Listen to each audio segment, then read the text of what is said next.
कंटक का कार्य वृक्ष की रक्षा करना होता है राजमाता।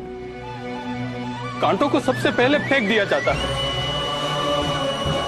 पहले उस समय दी गई थी मेरे को शकुनी की स्क्रिप्ट, फिर इस बार उन्होंने मुझे विदुर की स्क्रिप्ट दी। अगर वो मुझे मिलता तो वो कैरेक्टर मैं करना चाहता था, शकुनी का।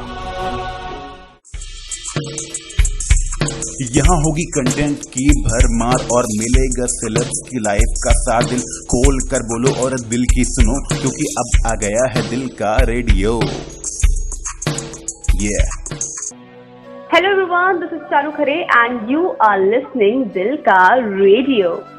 आज हमारे साथ कॉल पर जुड़ चुके हैं महाभारत में धर्मराज का अवतार कहे जाने वाले विदुर यानी कि नवीन जिंगल जी। हमने की है नवीन जिंगल जी से कुछ खास बातचीत, आइए सुनाते हैं आपको। हाय नवीन।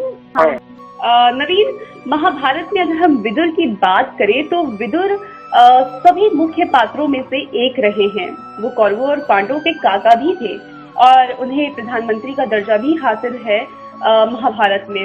ऐसे में उनके रोल को निभाना खुद में किसी चुनौती से तो कम नहीं है। तो मेरा पहला सवाल है आपसे कि आपको ये रोल कब और कैसे ऑफर हुआ, और इस किरदार को निभाने में, इतने बड़े रोल को करने में जिसकी एक पवित्रता है, एक सीरियसनेस है जिसके अंदर, तो उसको निभाने में आपको किन चुनौतियों का सामना करना पड़ा? देखिए चारू जी, 2012 की बात है। 2012 जनवरी में मैं मुंबई आया था और 1-2 महीने ऑडिशन वगैरह दिए थे इधर उधर, और मार्च महीने में मुझे पता चला कि महाभारत सीरियल कोई है स्वास्थ्यिक, उसे बहुत बड़े लेवल के ऊपर बनाना चाहता। मुझे पहले उस समय दी गई थी मेरे को शकुनी की स्क्रिप्ट। अच्छा। तो शकुनी का स्क्रिप्ट दिया मुझे, तो मैंने शकुनी का किया। तो फिर मेरे को एक दिन वापस कॉल आता है, सर आप एक बार वापस आइए, आपका फिर से ऑडिशन लेना है। फिर मैं वापस गया, तो फिर इस बार उन्होंने मुझे विदुर की स्क्रिप्ट दी। अच्छा। कितना विदुर की, तो विदुर का जिस तरह से मुझे पता था, क्योंकि मैं इतना फेमिलियर नहीं था विदुर, महात्मा विदुर के कैरेक्टर से, उस चीज को मद्देनजर रखते हुए मैंने एक्ट किया ऑडिशन के अंदर। तो अच्छा लगा वो। फिर मुझे हफ्ते भर बाद वापस कॉल आता है प्रोडक्शन से कि सर एक बार और ऑडिशन करना है आपका। अच्छा। ठीक है। फिर जब मैं गया तो इस बार मुझे द्रोणाचार्य की स्क्रिप्ट दी। द्रोणाचार्य की तो मतलब वो ऑडिशन अच्छा नहीं गया था द्रोणाचार्य का। फिर वो चलो हो गया। फिर वापस 1 हफ्ते बाद में वापस कॉल आता है, सर एक बार आप वापस आइए, आपका लुक टेस्ट लेना है। तो इस बार क्या हो रहा था कि आपका ऑडिशन लिया जाता है, जब नॉर्मल आप जो भी जीन्स टी शर्ट या नॉर्मल आपका फॉर्मल ड्रेसेज होती है, लुक टेस्ट में उसी तरह से आपको अटायर वगैरह पहन के थोड़ा सा मेकअप वगैरह करके आपका लिया जाता है। तो उस समय पूरा एक स्क्रिप्ट दी गई, पूरे 2 पेज के मोनोलॉग दिए गए। तो तब मुझे लगा कि यार नाउ इट्स बिकमिंग सीरियस। तो तब मैंने अपने कास्टिंग डायरेक्टर से 1-1.5 घंटा में कि यार जब तक मैं इस लाइन को बाय हार्ट याद नहीं कर लूंगा या इस कैरेक्टर को नहीं समझ लूंगा, मैं ऑडिशन नहीं दूंगा। तो बहुत अच्छे कास्टिंग डायरेक्टर थे, उन्होंने दिया मुझे भाई आप टेक योर टाइम। फिर प्रिपेयर करके मैं आया। 3 टेक हुए, तीनों टेक 1 टेक हुए अलग अलग प्रोफाइल से, और उसके अगले ही दिन फोन आ गया था कि साहब इसके लिए सेलेक्ट हो चुके हैं। तो मुझे बड़ी खुशी हुई। विदुर जी का रोल था कि आपको कुरुवंश के परिवार के साथ साथ आपको पूरे हस्तिनापुर के महामंत्री की जिम्मेदारी भी वहन करनी है। युधिष्ठिर और विदुर जो है एक ही अंश के अवतार है, धर्मराज के जिनको माना जाता है जी। तो मैं पर्सनली बहुत जॉली, हंसी मजाक करने वाला इस तरह का। तो विदुर जैसा कैरेक्टर एकदम लेवल हेडेड, हर समय कहाँ भी धर्म की बात करी, कोई भी गलत नहीं, गलत है तो भाई गलत है बिल्कुल। द्रौपदी के सम्मान में आवाज उठाने वाला व्यक्ति केवल उस कुरुसभा के अंदर विदुरी जी ही थे। जब युद्ध की बात हो चुकी थी दोनों परिवारों के बीच में, तब उस परिवार का त्याग करने वाले विदुर जी थे कि नहीं मैं युद्ध नहीं लड़ूंगा। तो ये कैरेक्टर जो जितना इम्पोर्टेंट था उस हिसाब से उनको कैरी करके चलना, ये थोड़ा सा रहा चैलेंजिंग मेरे लिए। लेकिन ये बात जो भी सबकॉन्शियस पर रहता था, हम एक्ट करते थे, और जब वो बन के आता था तब हमें भी यकीन नहीं होता था कि अच्छा यार इतना अच्छा हमने कर दिया। आज भी जैसे हम देखते हैं तो यकीन नहीं आता कि यार ये इतना अच्छा काम करके हम देख लें। तो कुछ इस तरह से एक शॉर्ट में थोड़ा सा रहा जर्नी विदुर का।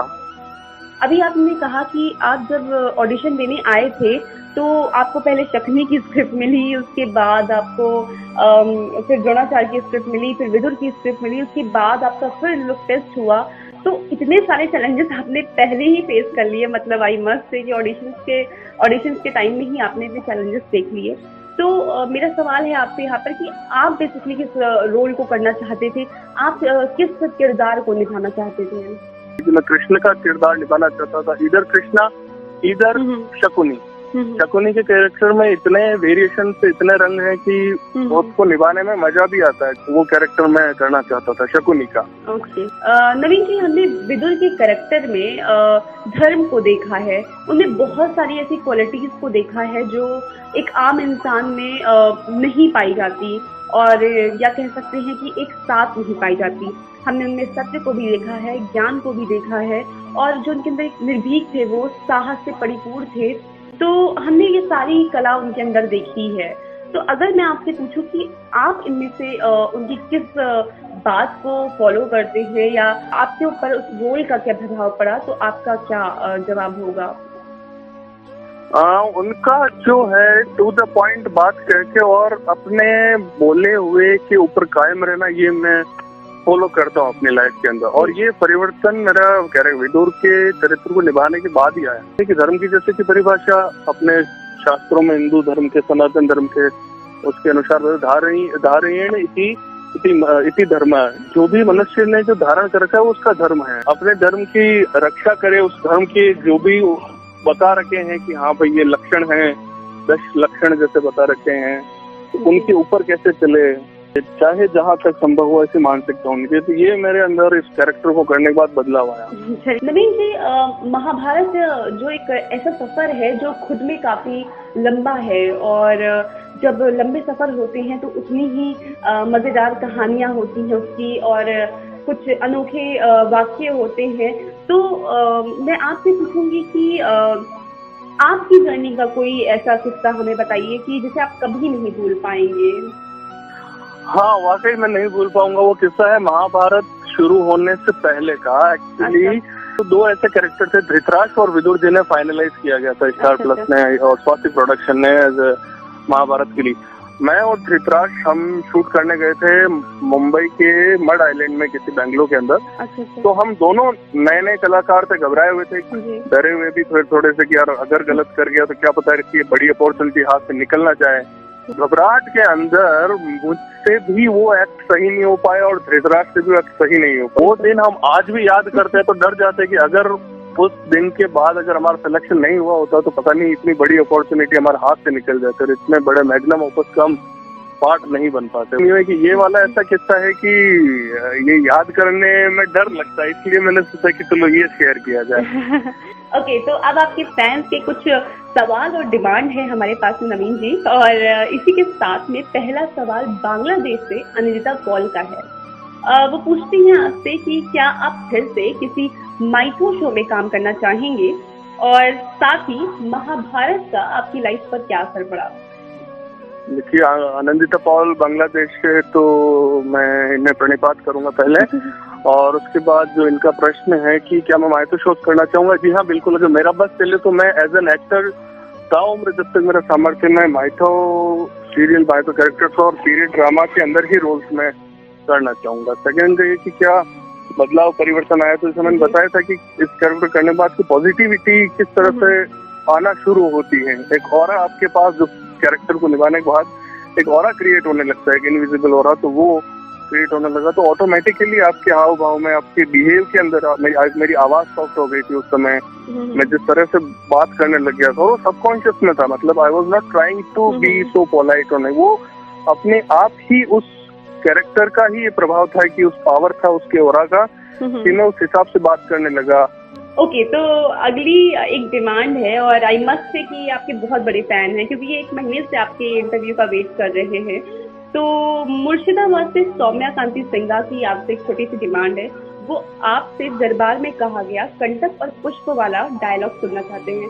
अब मैं जरूर चाहती हूँ कि आप ये डायलॉग जरूर सुनाएं अपने फैंस को, कि क्योंकि बहुत मतलब एक तरीके से कह सकते हैं कि हाईलाइट और फोकस्ड रहा है ये आपका डायलॉग, तो हम इसे जरूर सुनना चाहते हैं। बिल्कुल पूरा करेंगे। सौम्या जी, प्रणिपात आपको भी, हमारा प्रणिपात कन्वे कीजिएगा आप सौम्या जी को। बिल्कुल। और बहुत बहुत धन्यवाद।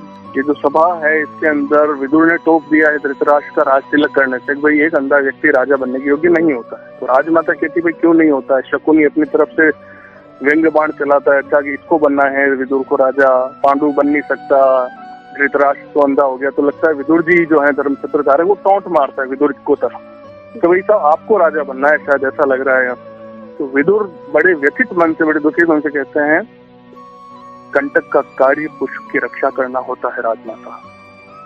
स्वयं पुष्प का स्थान लेने की ना तो उसमें शक्ति होती है ना ही इच्छा।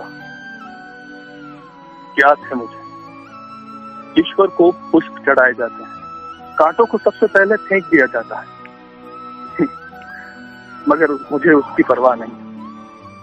कंटक बनने का उत्तरदायित्व मैं सदैव वहन करता रहूंगा। मैं भी इस राष्ट्र वृक्ष का ऐसा ही एक कंटक हूँ।